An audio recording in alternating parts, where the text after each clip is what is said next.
They've already sent me a few watches to review, and while I appreciated their fit and finish, their design language has never won me over.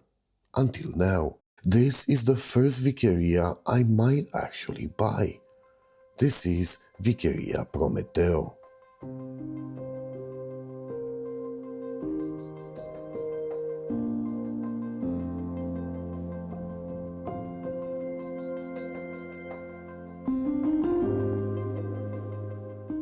Founded 8 years ago, Viqueria is not your typical European microbrand.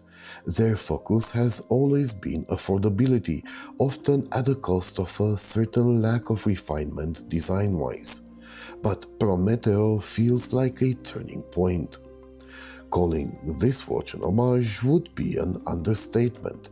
Everything about Prometeo is familiar, yet I dare you to point out to the specific watch this one pays tribute to.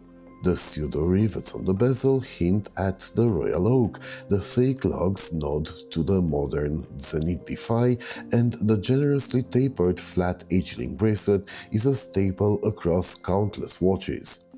Yet this familiarity doesn't cheapen the watch, but makes it desirable. Partly due to the Seiko NH35 inside, the watch has real presence. Viqueria managed to avoid a slab-sided look by carving in aggressive chamfers that widen towards the lug's end. From the side, the alternating finishes pull your eyes to the interplay of the midcase and bezel. If I have one critique, is that the bezel slope could have been less sharp in order to flow better north-south. Still, it sits seamlessly east-west, so the balance is preserved. The screw-down crown is polished, which looks good but usually sacrifices grip. Thankfully, its grooves and size make Prometeo's crown easy to operate. The bracelet is definitely a highlight. Not as substantial as the head of the watch, it gives it a plus of refinement, particularly through its great articulation that creates multiple surfaces for the light to bounce off, and the generous taper towards, big surprise, a fold-over clasp. Many have tried and few have succeeded to find a solution to replace the butterfly clasp on this type of bracelet.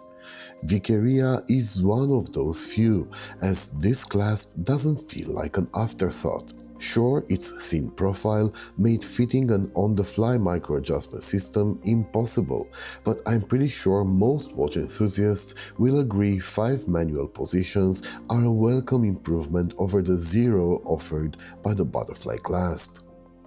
Dial options abound. CNC guilloche textures come in blue, grey and sand/champagne, each with a fumé gradient that emphasizes the train track chapter ring. Then there are the exotic ones, blue meteorite and what Viqueria call red agate. Except it's not agate, it's actually carnelian. Unlike red agate, whose iron deposits are manifested through banding, carnelian displays soft, almost imperceptible hueing, as evidenced on this particular dial, where it shifts from neon orange to warm tangerine. The markers are simple but effective, with a doubled 12 o'clock balanced by the date at 6.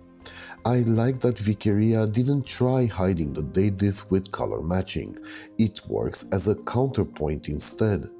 This is a design choice, not a way to cut corners, as color matching is actually present in the least expected place, on the crest above the Viqueria Italia text, a detail that stands out when you compare dials.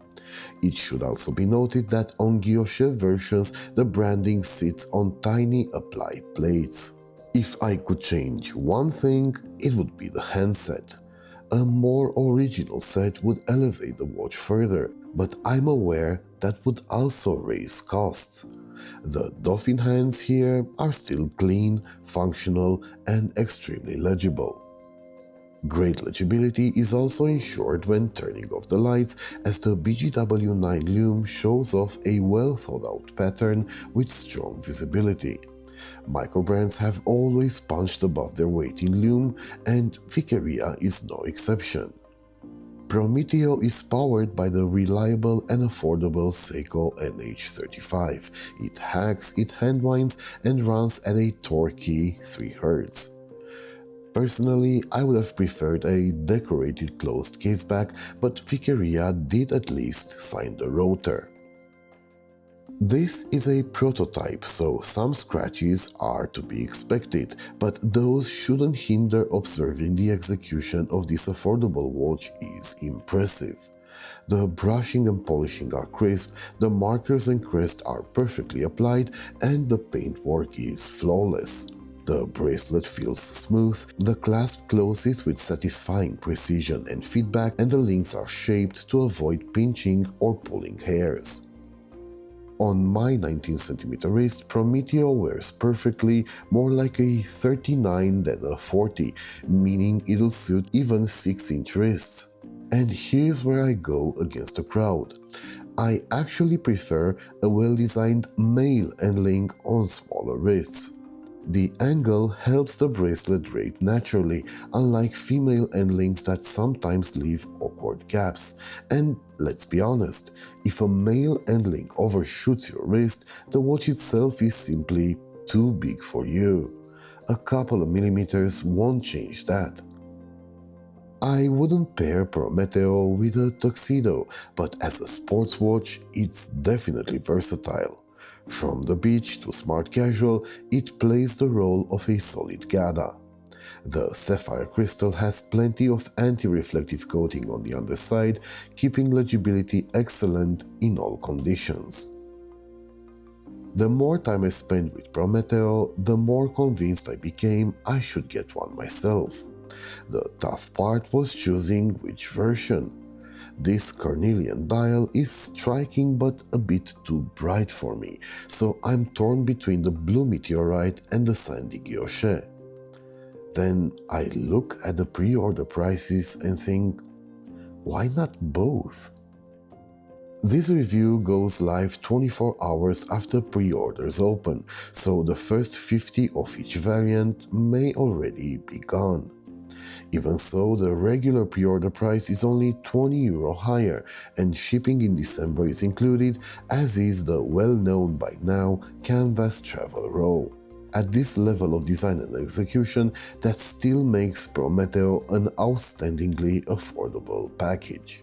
So, which one will you go for?